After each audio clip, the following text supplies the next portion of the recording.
Obviously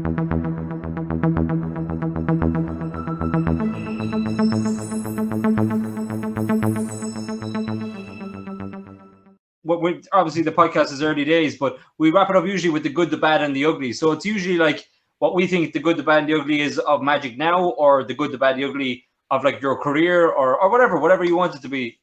Will. I have to say that I think this is maybe a good moment to reflect and maybe even ask you guys briefly, but what is something that's happened to you on stage with your act that was really, really bad? And I have two, but I'll make them quick. One is that I used to have an incredible dove pan when I was younger in my 20s, and I did a TV show, and I came up with this sort of little funny bit. I'm always trying to do like a Valentine type of act. And I did this thing called Instant Elephant. And you basically I would do the flash pan, put it in there. It had a bag. It says Instant Elephant. It had a little a luggage tag that said Elephants Gerald. And, because it was an instant elephant. And then I had a leash, like the wired leash. Anyway, well, the next part of that was I was supposed to produce a rabbit, and it was my rabbit Houdini. That was one of 4 I had because Houdini got too big. And so I'm like getting ready to do the act, and I'm like, okay, Houdini, I'm getting in there. I'm like, yeah, son of a bitch, he's getting too big. Did it, boom, dead. No way. On TV. Yeah. He died. Yeah. And then he died. The rabbit died. All right, let's play that off. Oh, good boy. You're doing your best Rocky Raccoon. Yeah, Rocky. Ooh, he's really loving me. Oh, God, he's dead and peeing on me in green. Yeah, Rocky Raccoon is all you could do there, really. Didn't work. And then the other thing really quickly is I did Pippin. I was doing, in my younger parts of my career, I was doing some consulting with magic like Pippin or Carnival. And I was in Pippin, and I designed this whole illusion that was if you know Pippin the musical, in the end, Pippin gets into this big thing, and all of the players are mimed out, and they're going, come on, Pippin, go in there. It's basically suicide in the musical. And he gets in this thing, and it's a magic trick. Well, I was designed from the college that was doing it to do this trick. And I go, here are the plans. It's going to be this. I'll work with you guys in the shop. They built beautiful sets. And about a week before, they go, well, where's the fucking trick at? I'm like, I don't know. I'm supposed to be building with your crew. I gave you directions. They're like, oh, that's just too hard to build. And I'm like, well, what are we going to do? We open in a week. So they built a 4-wheeled platform that had a frame from a door on it. They put Mylar curtain on it. And I went, can you do anything with this? I'm like, what do you want me to do? And they go, how about we just do something? I go, well, if we put a flash pod in the back, at least we could do this and you could do something. I won't be responsible. And please don't put my name in the program about this.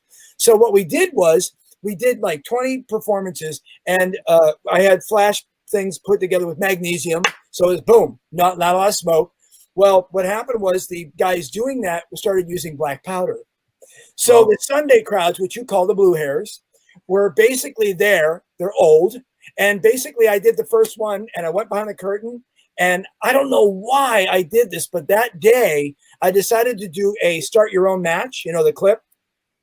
So I had it on my tunic, and my tunic was made out of like burlap, not flameproof. And I go, and they go, blah, blah, blah, come on, Pippin. And I go, oh, going in mime. And I'm like, didn't go off. So the wire broke and the pod. And so I went, how did I even know this? Boom. I pull out the match and I do it, and it goes, roar, because they changed it into black powder. So the smoke's billowing through the crowd. You hear people in the audience who are old going, anyway, fast forward to the last night. We've got a full crowd. We're in there. We'd already had this problem. Now, what you don't know is that the flash pod they made was out of a wall socket. They took a piece of wood, they put in 2 copper things like this, and we wrapped around the wire. And I'm like, hey, man, how did you keep that on there? It just fell off. And they went, oh, we're good. They took duct tape and hot glue, And this is like a professional theater. And so the last night they're going, hey, we're going to do a little joke on Will. And they put in it was a flash paper thing this big. It was a fucking mortar. And I'm like, okay, cool. So we put it there. I look back because it didn't go off. And luckily, I went like this. And I went, what the hell is this? I went like this. I saw the devil. It was like, roar! Flames everywhere. My tunic's on fire. The duct tape that they put around the whole thing was on fire. There's a fire. And you can see the players, because they were supposed to go like this to the entrance. They're going like this. They're freaking out. And I'm over here going, there's smoke everywhere. And I go to put out the fire because the duct tape's on fire and the hot glue to stick it on there because it's a flash pod. And basically, I went like this, and the duct tape was on fire and caught in my hand. And I'm like, son of a... I go out and I go, ta-da! And I hear... Because my hands had third-degree burns on them. We closed the show that night. The director's like, what'd you do? I'm like, are you high? You just put a flash pad on and made it out of a wall socket and then fixed it with duct tape and hot glue. What do you mean? Anyway, that's my horror story. So that's good, bad. That is definitely a good, the bad, and the ugly of any story. Absolutely, that had it all. I hope I didn't make the show go too long. I'd love to think that somebody who saw the show was like, wow, the special effects are amazing. And they bring their buddy the next night and the show was just like a normal show. And they're like, yesterday's hands were on fire. It was amazing. It was Armageddon on stage. It was like, it was so bad. And then that director's like, I'm not going to probably have you come back again. Okay. I won't risk my life for you. Anyway, that was cool, it. Man. That's nice. Very good. Sorry. Steve, do you want to share any short horror stories that happened to you? There's loads of them. There's so many.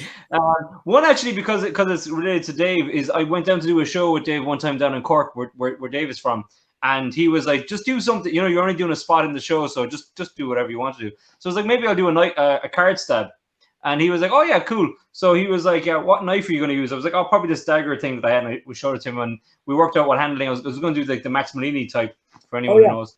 And so I went up, got the guy on stage, did the whole routine. The first part is I have his hand down and I'm blindfolded, so I do the knife through his fingers. So the guy's hand is on the table and I do this first, and that's fine. But the dagger that I was going to use, I forgot, and I only had like a pen knife, you know, a normal opening pen knife. So I'm using that, and I'm going through the act. But as I smack it down into the first card, it snaps shut, and all of a sudden I just felt this like cold, flash of air right across my hand, and I was convinced my finger was gone. So I just like paused for a minute, and I was like, okay, no, 1, 2, 3. Okay, no, finger. But the audience were all stunned silent. It was just a kind of a moment. So I just really quickly, I was like, no. I was like, I'm good. Yeah. Just had to play it off as best I could. Dripping down the hand. Yeah, but there was it did nick me, but it didn't take the finger off. But it had nicked me, so I had to. But did you bleed? Yeah, I did a little bit. Yeah, but the blood was a good way to mark the cards. I was like, oh, there it is. Brilliant. You know? Yeah, because I did that once when I was doing my act, and I cut myself with my knife, and the 20 minutes of the act was gone because everybody's just like, he's bleeding really badly. He's bleeding. So, yeah. Even David Blaine, actually, there's an episode of one of the first seasons, I think, of his show. I think Magic Man, I think it is, and they pushes down for anyone who does. There's a little public service announcement. If you do a card stab, don't use a steak knife. Use something that will stop your hand when you slam it down, because your hand will run down the blade and it'll cut your hand. Yeah, or collapsibles. That's why I use butterflies. Yeah, I do now. Anyway. Dave, do you have one quick one? A quick one. I was doing the smash and stab routine using Matt Mellow's method, instinct, I think it's called, for anybody who knows it. So I had the 4 cups, made sure everything was right, started the routine, went, and I was like, okay, I know it's in one of 2, but I'm not sure which one of the 2 it's in. So I was like, okay, I'll eliminate the ones that I know it's not in, slammed my hand down on them, and then it was down to 2. And I looked at them and I was like, okay, it's 50-50. We might as well give it a go. And then I also thought the spike is like this. So if I hit the cup at an angle, even if I'm wrong, it might just catch my webbing and cut me there. But it's because I don't use a spike as well. I use a rusty nail because I think like tetanus is funny. So I was like, I'll do it that way. So I was like, it's a screw. It's a screw actually. So I was like, it will cut me, but I hit it at the angle and I guessed right, luckily. So I wasn't. I didn't put a After that, I was just like, I'm gonna triple check and like make sure that's never happening again. And I have that trick, and I bought it. And as a huckster, I kept thinking, I'm going to try to do this. And I was talking to Brent at the Magic Apple, and he goes, "Yeah, you know what? Just be careful, Will, because I've known a lot of people do that trick, and it's a pretty decent one." And he goes, "I just can tell you so many people that have impaled their hands." I'm like, "Wow, maybe I'll do like a Jesus angle." Yeah. Definitely. I always use my own hand. Steve uses other people's hands, which is good safer for himself. But I need my hands. Yeah, I don't have that insurance.